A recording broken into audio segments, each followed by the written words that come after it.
Captain's holiday. Picard is pushed into taking a vacation, but his time off turns out to be less than relaxing. We start out with two fish beaming down onto the paradise planet Risa, looking for Picard. I was surprised it wasn't a log entry. Have we had any of those yet? I don't think so. And I was immediately distracted by all the half-naked women walking around with these ridiculous Star Trek outfits. It reminded me right away of Justice, which also dealt with the Paradise Planet with people dressed in really dumb-looking outfits. It seemed kind of like an invasion of privacy, the way they were able to just look for him through that computer. I didn't think about that, but yeah, that's a good point. We are looking for the lodging chamber of Captain Jean-Luc Picard. Picard has been serving as mediator in some tough trade negotiations. And he's getting really stressed out. Congratulations. About what? About the trade agreement. Huh. The pre-credits were a little goofy, but immediately set up this episode as going to be Picard-focused and lighthearted. Our captain needs a vacation. I liked the humor because it was plausible and fitting with the characters. And it works because the characters have been established so well. Everyone keeps trying to push Picard to take time off. Not you two. So Picard finally agrees to go to Risa, and Riker requests a souvenir. It's called a Horga'hn. I don't think you'll have any trouble finding one. Consider it done. Riker mentions how imaginative the women on Risa are, and Troy seems upset. Have I mentioned how imaginative the Risian women are, sir? Too often, Commander. I do wish they would clarify their relationship a little bit. As soon as Picard beams down, a woman bumps into him, and when she spots a Ferengi in a Hawaiian shirt, she kisses Picard. I liked all of Picard's quips as he was being annoyed by various people while he was trying to relax. Simple handshake would have sufficed. Return. My apologies. I fear I've yet to master the art of hoverball. So it would seem. The Horga'hn is for a friend. I see. Someone close to you. That's right. Someone you love. I wouldn't go that far. The establishing shots in this episode were pretty goofy. Someone was getting off behind the camera. Yeah, I felt dirty just watching this episode at times. Picard is confronted by the Ferengi, who seems to think he's someone else, and he pisses Picard off. I advise you to listen closely, for I will not say this again. I came to Risa for a holiday, nothing more. I was under the impression that no Ferengi could be more annoying than what we've already seen, but I was mistaken. The woman he bumped into earlier comes over, and he tells her he's not interested. She introduces herself as Vash, and it turns out that she has a connection to the Ferengi. The two fish from the opening are in Picard's room. We come from the 27th century. We traveled 300 years into the past to find you.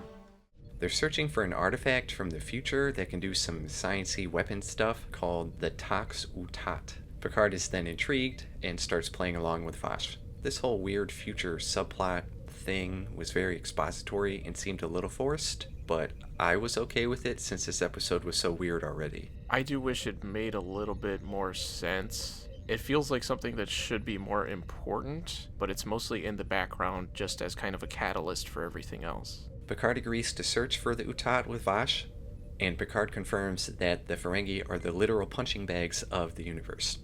So they head to the caves where the Utat supposedly is located. They're getting along pretty well, and Picard delivers my favorite quote of this episode and probably this entire season. You did seem a little disappointed when I turned you down. You are outrageous. Thank you. And he totally surprised me by making a move on Vash. Agreed. And we all know that Patrick Stewart snuck that into the script when nobody was looking. Actually, Patrick Stewart himself requested more, quote, sex and shooting for his character, so he was the catalyst behind this kind of stuff happening in this episode. They reach the destination, assemble their future shovels, and start to dig, so I also felt dirty just watching this episode. Then everything turns into the good, the bad, and the ugly when the fish and the Ferengi show up, and Picard and Vash are forced to dig at gunpoint. No one told you to stop digging, human. I see no reason to continue. You will do as I say! They dig for a couple hours, but the Utat is apparently not there. The Utat is here! Somewhere. It's just waiting to be found! Upon returning to the resort, Picard shows that he knows something is up when he tells Riker to prepare a transporter code that the script says we can't know what it is yet. Stand ready to initiate transporter code 14 at my signal. Vosh tries to sneak away, but finds Picard waiting for her. Turns out that Vosh had found the Utat before and hid it in a statue that's sitting out here right in the open. She could have at least hid it in one of the ones that was off on the side. So the whole escapade was wild goose chase to get the Ferengi off her back. And then the fish show up again. And they demand the Utat, but Picard demands proof that they are who they say they are, and that it really belongs to them. Vosh tells Picard that 2 fish had tried to steal it before. Why didn't she tell him that before? They've already seen the fish while they were both there at the same time. So Picard destroys the Utat with his secret transporter code, and the fish reveal... History recorded that you destroyed the Utat. You have fulfilled your destiny all too well, Picard. So none of it matters. The end. And Picard leaves Vosh having found his first active romance on the show. We've seen some stuff from his past, but nothing current. My question was what exactly the transporter did to destroy it. Well, it was a code 14. I was imagining a scenario where they're transporting a kid. Like something Picard secretly set up? Because he hates kids. Jeremy, how old are you? 14? Okay, I never would have thought of that. Captain's Holiday.